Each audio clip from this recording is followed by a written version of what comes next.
کەناڵی ئاسمانی پەیام لە کاتێکدا یادی 13 ساڵەی دامەزراندنی دەکاتەوە کە خێزان لە هەرێمی کوردستان بەهۆی خراپ ئیدارەدانی سیاسیەکانی و نەهێشتنی ڕۆڵی ئاین گەورەترین مەترسی لەسەرا.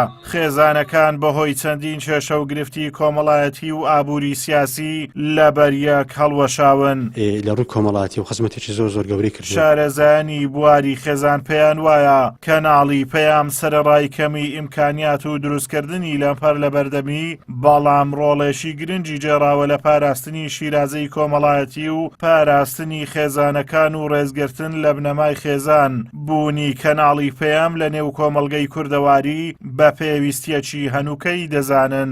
کەناڵی پەیامی یەکێکە لەو کەناڵانەی کە بەڕاستی ڕۆڵێکی گرنگ و ڕۆڵێکی تایبەتی هەبووە لە پێگەیاندنی کۆمەلگا لە پەروەردەکردنی خێزان و بە شێوەیەکی گشتی لەوەتەی پەیام دامەزراوە. پەیام لە خزمەت هاوڵاتیانی هەرێمی کوردستان بووە، بە تایبەتیش پەروەردەکردنی خەڵک لە ڕووی ئەخلاق و ڕەوشتەوە و کاریگەری و هێنانی مامۆستایانی ئاینی بۆ ئەوەی کەوا کاریگەریان لەسەر کۆمەلگا هەبێ و ئەو پەیامانەی کەوا لە پەیامەوە دەرئەچن بۆ کۆمەلگا هەمویان ئەو پەیامانن کەوا هەم لە ڕوە شەرعیەکەیەوە هیچ کەم و کورتیەکیان نییە، لە هەموو ڕیەکەوە لەو پەڕی بەها و لەو پەڕی بەرزینە. هەموو کەسێک سەرشانیەتی کەوا بتوانێت ئەو کەناڵە لە پێشەوەی کەناڵەکان دابنێ لە ماڵەوە. بۆیە لە ڕووی کۆمەڵایەتی و خزمەتێکی زۆر گەورەی کردووە.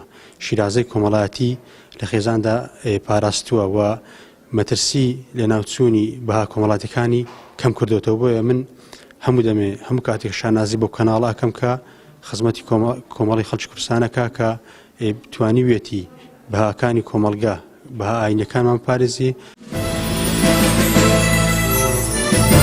کەناڵی پەیام وەک یەکەمین کەناڵی ئیسلامی کوردی ڕۆڵێکی گرنگ و کاریگەری جێراوە لە گەیاندنی شەریعەتی ئیسلامی وەک خۆی لە ناوە و دەرەوەی وڵات. هەمیشە کاری لەسەر گەڕانەوەی ڕێز و شکۆ کردووە بۆ خێزانەکان. ئامانجی پەروەردەکردنی خێزانێکی تەندروست بووە. کەناڵی پەیامێکێکە بانکخوازێکیش دەڵێت کەناڵی پەیام پشتی شێری بەردەکەوێت لە بەگشتداچوونەوەی ئەو زوڵم و ستەمەی لە ڕووی سیاسی و شەرعیەوە لە هاوڵاتیان دەکرێت.